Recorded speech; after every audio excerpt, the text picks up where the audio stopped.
कंबर जो मुल्ला हिकिड़ो उहो चए थो त नौज़ बिल्लाह जे रसूल ॾिसणो अथव त कंबर जो पीर ॾिसो, जे सैयदना अली अलैहिस्सलाम ॾिसणो अथव त कंबर जो पीर ॾिसो, जे करबला जा शहीद ॾिसणा अथव त कंबर जो पीर ॾिसो। ही जेके रोज़ रसूल जे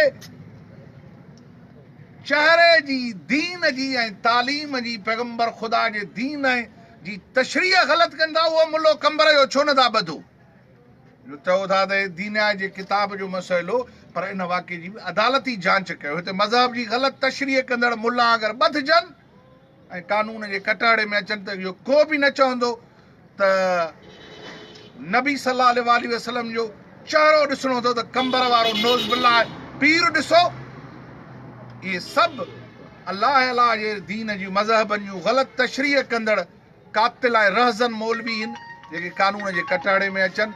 असां वरी बि मुतालबो कंदासीं त फुलेनियूं वाक़े जो अदालती जांच करायो। जे इन जी अदालती जांच नथा कयो, का लापरवाही कयो था, त पोइ अदालतुनि जे दर खड़काइण खां वठी रोडनि ते एहतजाज करणु असांजो जमहूरी ऐं बुनियादी हक़ आहे।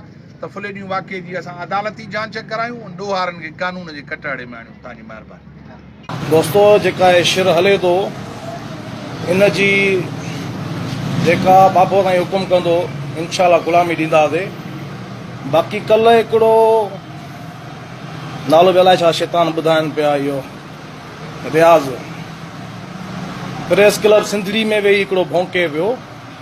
इन सूअर खे ख़बर ई न आहे त मां कंहिंजे बारे में थो भौंकियां। ओ दल्ला, तोखे ख़बर कहिड़ी आहे तूं कंहिंजे बारे में थो भौंके?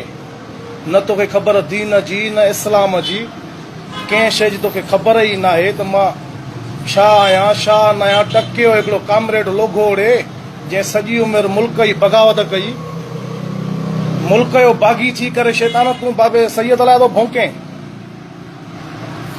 बहरहाल भलो हिन में अथई, हाणे ई माफ़ी वठी जान छॾाए। बाक़ी कोर्ट में तूं वेंदे तुंहिंजे वॾनि खे दम न आहे ॾे, तूं मुफ़किर शैतान आहे, तुंहिंजी कहिड़ी हैसियत आहे तूं कोर्ट वेंदे? वञ कोर्ट ॾिसां कहिड़ी कोर्ट थो वञे। दल्ला, कोर्ट वञ, पंहिंजी ॿुधाए त हाणे उनखे बि वठी वञ। तूं वरी प्रेस क्लब थो करें त कंबर जो हिकिड़ो मुल्लो, अड़े मुल्लो तूं, तुंहिंजो पीउ मुल्लो ॾे शैतान, तूं वरी सैयद लाइ तूं अहिड़ो थो लिखें? रियाज़ चांडिया, भलो हिन में अथई, हाणे ई पंहिंजी माफ़ी वठी क़ौम खां माफ़ी वठी जान छॾाए त भलो अथई। तूं सिंधी न आहे, तूं कॾहिं त कुता तूं वाणियुनि जो ते हिमायत करें, कॾहिं पिणे माणे जी हिमायत थो करें। दल्ला, हाणे भलो हिन में अथई, क़ौम खां माफ़ी वठी जान छॾाए। जे हिलाली पीओ पुट आहे न लाड़काणे में, तूं पंहिंजो एहतजाज कजांइ, रोड ते अचिजांइ, कंबर शरीफ़ में रोड ते अचिजांइ, पोइ ॾिसंदासीं तूं केरु आहीं केरु न आहे। बाक़ी प्रेस क्लब सिंधड़ी में वेही तूं भौंके थो त हिकिड़ो मुल्ला हीअं थो तशबीह ॾे। अड़े क़ुरान शरीफ़ मूंखे हिकिड़ो मिनट, क़ुरान शरीफ़ में लिखियो थो, सरकार फरमायो, जंहिं मूंखे ॾिठो उन रब खे ॾिठो।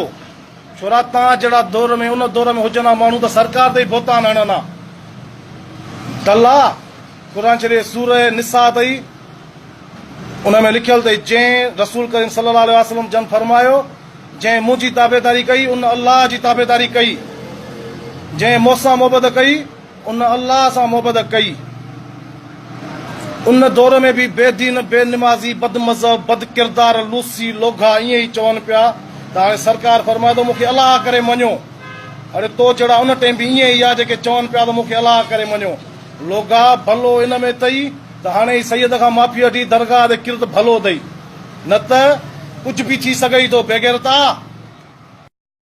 तोसां सिधी आहे। शर्म करे मुला, शर्म करे। जॾहिं ॾाढी दिन ये लफ़्ज़ न चई आहे, मुला शर्म करे। छा थो चवीं त मदीने वारे जी झलक ॾिसणी अथव त साईं कंबर वारे ॾिसो। शर्म करे, हिन लफ़्ज़नि चवण सां शर्म कर। असां रियाज़ चांडे सां गॾु आहियूं, असां इहो ई तोखे चऊं था, तारीख़ तूं ॾे, ईंदासीं असां जे आहीं जवान। त मुला, नबी पाक जे शान में तो गुस्ताखी कई आहे, ऐं हसन हुसैन जे शान में तव्हां गुस्ताखी कई आहे। ऐं तूं त रियाज़ चांडे खे चई थो त कहिड़ी कोरट ते ईंदे, ॾिसां त कहिड़ी कोरट ते थो वञे। हा, त हाणे तारीख़ तूं ॾे, चांजा बिरादर तोखे उते मिलंदा, त ॾिसो तूं छा थो करे। बाक़ी जे तूं असां खां ज़ोर थी वए न हे बचा बि तोसां विढ़ाईंदासीं मतां भुल हुजई इहा तोखे मुला ख़बर कोन्हे हे बचा बि तोसां विढ़ाईंदासीं